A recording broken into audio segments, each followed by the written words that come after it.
Hey everybody, Bill here. Stadia launched on November 19th, 2019. We're now 8 months later. And what has changed? Well, actually, there's been a lot of things that have changed in the last 8 months. In fact, there's been at least 17 platform updates in the last 8 months. So let's talk about what Google has changed about Google Stadia in the last 8 months. Let's get started. Let's start with the Google Assistant is now available during gameplay on Chromecast. You can now use the Google Assistant button on your Stadia controller. If you're playing a game on the Chromecast, you can say things like turn up the volume, ask what time it is, launch a game that you want to play. You can also get access to quick answers and actions without pausing your game. For instance, I was playing Elder Scrolls Online. I used the Stadia or the Google Assistant button to find out what ingredients needed to be used to make a certain potion in the game. Google told me, I made the potion and went on with my life. It was really, really cool. Now, this is, of course, a far cry from what they showed off when they first showed off Stadia at GDC, where they showed somebody playing, I think it was Tomb Raider. They were stuck. They couldn't figure out what to do. They used the Google Assistant, and then it brought up a video that showed them how to progress past the point that they were stuck at. We still don't have that, but we do now have access to the Google Assistant, which was not available when Stadia first launched. This is a quick one, but one that a lot of people really, really wanted. You can now use the Stadia controller to play games wirelessly on mobile devices, in addition to currently supported third-party controllers. Now, you definitely want to use the Stadia controller if you have access to it. It's a Wi-Fi controller, which means it skips a step in sending your inputs to the Stadia servers, meaning that there's less latency. I have not really spent very much time at all using third-party controllers to play Stadia. I almost exclusively use my Stadia controller, and I think it is a really, really fantastic device. One of the incredibly unique features of Google Stadia was something that they showed off at GDC, but we waited until very recently, this month in fact, to actually get our hands on it, and that is the State Share Beta. Creta launched the State Share Beta. An early version of the Stadia feature is called State Share. With State Share Beta, you can simply create a link within Creta and share it with other players, sending them instantly into your game to collaborate on game creation or play together. As a content creator, this is incredibly cool. I personally have used this on a YouTube stream where I was building a house in Creta.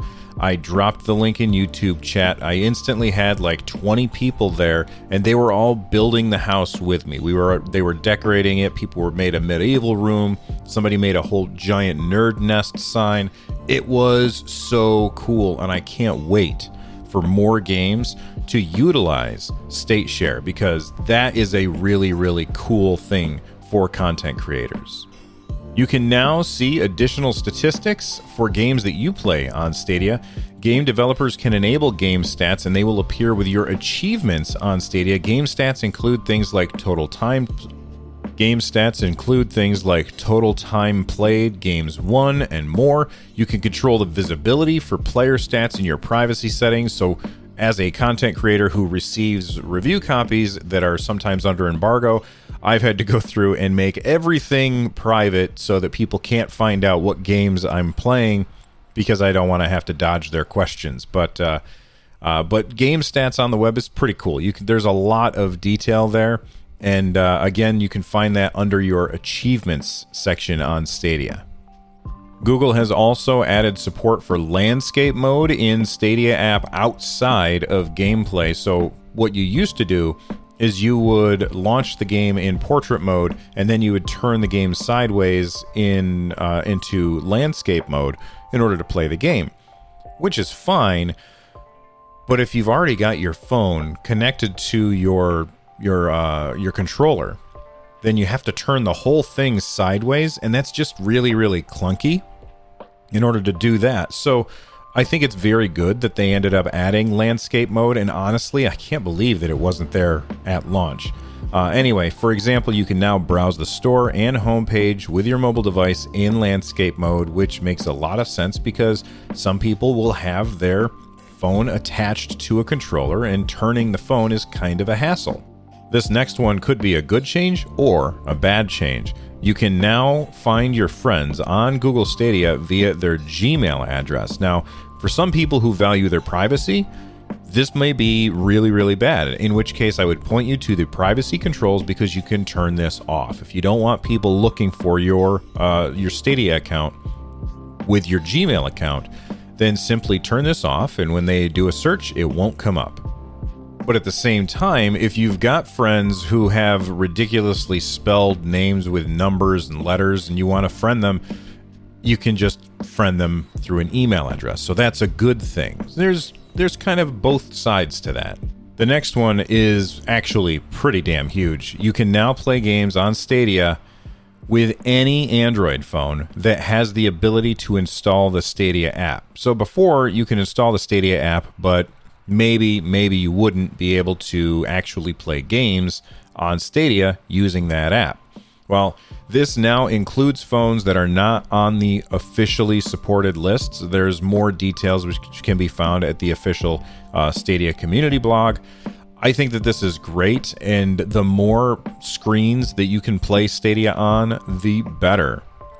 Speaking of playing games on your phones, now you can use touch controls on your phone when you are playing games on Stadia. Maybe you want to hop in for a quick guild invite in Elder Scrolls Online, or you just want to get something done real fast, or perhaps you just want to play the game completely using touch controls. Now you can. As somebody that bounces from device to device when I'm using Stadia, it always bugged me that I needed to change my resolution via the settings on the phone. You no longer have to do that. Now you can set your Stadia resolutions individually for each device that you play on, which is, I think, very, very huge. Here's one that I think is exceedingly great for a lot of people out there, although I haven't personally used it very much. We now have the ability to pair our Stadia controller with our Chrome browser and play wirelessly. When the service first launched, you had to use a USB cable in order to connect your controller to a PC if you wanted to play in the Chrome browser. A lot of us despise wires, myself included. I can't stand wires, and so I just never played in Chrome. Now, I still really don't play in Chrome because I still feel like Chrome doesn't look quite as good as it does on the Chromecast, but maybe if they change that, then I'll change my tune. Speaking of the browser, you can now play Stadia at up to 1440p resolution in your Chrome browser if you have an active Stadia Pro subscription, plus, of course, the necessary hardware and network speeds. This is a big improvement over what was at launch. Now, Google made a big deal about this at the Connect with Click to Play having been launched, but I feel like it's always been there. In fact, if you go back to, I think it was my Guilt review video, I went and found the link that you would use in order to launch Guilt. But during the Stadia Connect, they really focused on Click to Play. If you don't know what Click to Play is, it is basically a link that will take you straight to a game. Lloyd and I talked about this a whole bunch right after the Connect, and we, of course, think that this would be better as a button, but a link is pretty good. Google also expanded compatibility for all Chromecast Ultras and additional Android devices, so you can play Stadia on even more screens than you could at launch. And this one's been around for a while, long enough that I think many people probably forgot that we didn't launch with this, but Stream Connect. This is another Google Stadia exclusive feature where you are playing a game with another person and you can see their gameplay in a little window superimposed on top of yours. That feature first showed up with Tom Clancy's Ghost Recon Breakpoint, I believe. I've used it in Tom Clancy's The Division 2, and I believe it's also part of The Crew 2. In addition to all of those changes, Google also acquired Typhoon Studios. They announced a partnership with Splash Damage for Stadia Games and Entertainment, and they launched their first Stadia Games and Entertainment published game, Orcs Must Die 3.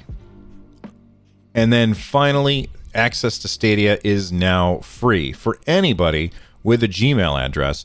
And that also includes 1 month of Stadia Pro, which you can sign up at stadia.com.